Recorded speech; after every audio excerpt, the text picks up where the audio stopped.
Hello everyone, how are you doing? This is MD Tech here with another quick tutorial. In today's tutorial, I'm going to show you guys how to change between the dark and light themes on your Windows 11 computer. So this should be a pretty straightforward process, guys, and without further ado, let's go ahead and jump right into it. So all you have to do is right click on the Windows Start button, and you want to select Settings.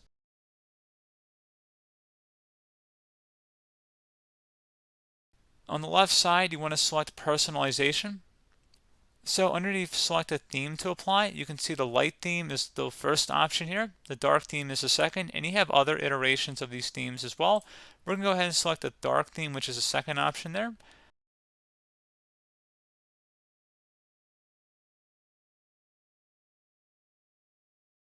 And there you go. And if you want to make it the light theme, you would select this other option here. So you can see here it says the light theme. So whatever theme you're currently using is the first one in the list. So pretty straightforward process there, guys, on how to do it. And as always, thank you for watching, and I do look forward to catching you all in the next tutorial. Goodbye.